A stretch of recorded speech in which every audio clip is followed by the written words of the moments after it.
안녕하세요. 호기심 약사입니다. 오늘은 당뇨 시리즈 세 번째로 간이 안 좋으면 왜 혈당이 잘 안 잡히는지 이야기해 보려고 합니다. 간에서 생산하는 담즙산이 당뇨에 미치는 영향, 간에 인슐린 저항성이 생길 때 일어나는 문제, 인슐린 저항성을 잡기 위해 제가 강력하게 추천드리는 영양소, 이렇게 세 파트로 나눠서 말씀드릴게요. 이 중에서 담즙산이 당뇨에 미치는 영향은 당뇨 첫 번째 시리즈에서도 말씀드렸기 때문에 요점만 말씀드릴 거고요. 자세한 내용이 궁금하신 분들은 첫 번째 영상을 시청하시면 됩니다. 간에서 생산되는 담즙산이 당뇨에 미치는 영향이 큰데요. 첫째, 담즙산이 분비가 잘 안 되면 장내 점막층 형성이 잘 안 돼서 장누수가 발생하고, 장누수가 발생하면 포도당이 혈액 내로 급격히 유입됨으로써 혈당이 치솟게 됩니다. 둘째, 담즙산은 갑상선 호르몬을 증가시킴으로써 포도당 이용을 높이고요. 셋째, 담즙산은 GLP-1을 분비시키는데요. GLP-1은 인슐린 분비를 촉진시켜 혈당을 감소시키는 인크레틴입니다. 담즙 분비가 잘 이루어지지 않으면 인슐린 분비도 원활히 이루어지지 않는 거죠. GLP-1의 또 다른 작용은 포만감을 줘서 음식물 섭취를 감소시키기도 합니다. 이를 이용해 개발된 약물도 있죠. 바로 비만 치료제로 쓰이고 있는 삭센다입니다. 담즙의 역할이 정말 다양하기 때문에 담즙 분비가 잘 안 되면 대사증후군이 생길 수도 있습니다. 이렇게 중요한 담즙산 생산을 간에서 담당하고 있는데요. 간 기능이 저하되어 있어 담즙 생성과 분비가 잘 안 되거나 담즙산의 장관순환이 원활하지 않는다면 혈당 조절에 어려움이 생기게 됩니다. 콜레스테롤이 쌓여 지방간이 되거나 간석, 담석 등이 있다면 이를 해결하는 것이 중요하고요. 이에 대한 방법은 간이 좋아지는 생활습관이나 담석, 결석, 통풍을 예방하는 방법 편 두 가지 영상에 올려놓았으니 참고하시면 됩니다. 우리 몸은 글루카곤과 인슐린을 통해 혈당을 일정하게 유지하는데요. 혈액 중에 포도당 농도가 적으면 췌장에 있는 랑게란스 섬의 알파세포에서 글루카곤을 분비해 간에 저장된 글리코겐을 분해시켜 혈당을 상승시킵니다. 반면 혈당이 높아지면 랑게란스 섬의 베타세포에서 인슐린이 분비돼 세포 속으로 당을 넣어주면 세포는 이를 이용해 에너지를 생산하기도 하고 남아도는 포도당은 글리코겐으로 저장해 놓는데요.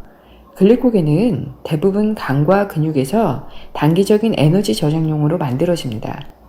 근육에 저장된 글리코겐은 근육 세포에서만 소비되는 반면 간에 저장된 글리코겐은 혈당이 낮아졌을 때 포도당으로 분해돼서 여기저기 에너지원으로 사용됩니다. 그런데 간에 인슐린 저항성이 생기면 혈당 조절에 문제가 생깁니다. 인슐린 저항성이란 혈중 포도당 농도가 높은 상태가 자꾸 반복되면 인슐린을 감지하는 수용체가 둔감해져서 인슐린에 잘 반응하지 않는 것을 말합니다. 인슐린은 세포의 문을 열어 포도당을 안으로 넣어주는 역할을 하는데요. 인슐린 저항성이 생기면 인슐린이 충분한데도 불구하고 세포의 문을 열지 못해 포도당이 세포 안으로 들어가지 못하게 되는 거죠. 혈당이 높아지면 세포 안으로 들어가 에너지원으로 쓰이고 남아도는 포도당은 글리코겐으로 저장되어야 되는데 간에 인슐린 저항성이 생겨 세포의 문이 열리지 못하니 들어가지도 못하고 혈액 중에 포도당은 떠돌게 되거든요. 인슐린 저항성이 심해지면 피가 끈적끈적해져서 혈류 흐름도 나빠지고 혈관에 때가 껴서 합병증이 생기게 되는 거예요. 특히 공복 혈당이 높은 것은 간의 인슐린 저항성이 심하기 때문인데요. 공복 혈당이 높다면 인슐린 저항성 개선과 함께 담즙 분비와 간 기능도 개선시켜야 합니다. 지방간이나 콜레스테롤성 담석, 색소성 담석이 있다면 담즙 배출이 쉽지 않아서 당뇨는 악화될 수 있습니다. 이런 경우에 간 영양제나 이담제가 필요하겠죠.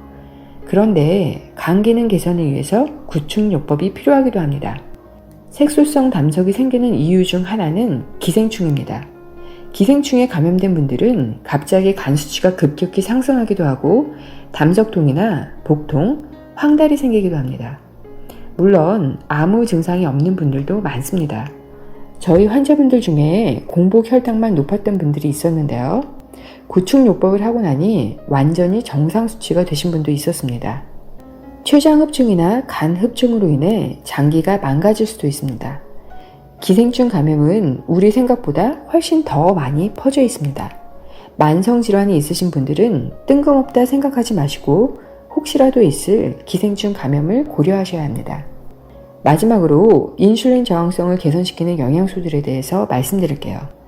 당뇨나 인슐린 저항성을 개선한다고 알려진 영양소들은 아연, 크롬, 마그네슘, 망간, 셀레늄, 비타민 B, 비타민 D, 비타민 E, 비오틴, 오메가3, 이노시톨 등 수도 없이 많은데요.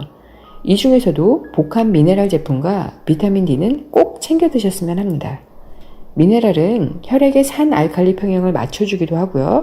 세포의 신호 전달, 혈액의 삼투압 조절, 해독, 호르몬 생산, 신경 안정 등의 역할을 합니다. 당뇨를 개선시키는데 미네랄에 대한 연구 결과가 많이 있는 만큼 미네랄은 열심히 챙겨 드셔야 합니다.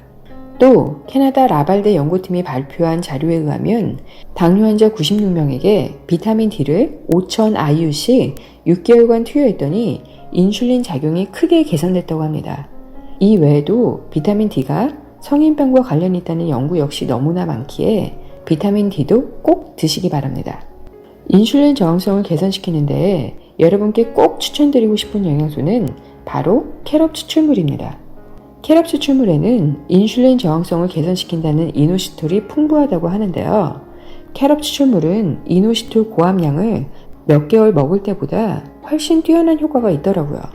항상 천연물에는 합성 영양소가 가지지 못하는 플러스 알파가 있다고 생각합니다. 아마도 캐럿에 들어있는 망간, 마그네슘, 아연, 셀레늄, 구리 등의 미네랄이 한몫을 하지 않았나 싶은데요.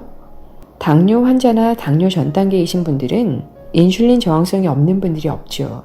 초기 당뇨 환자분들은 인슐린 저항성만 개선시켜도 건강하게 혈당 관리를 하실 수 있습니다.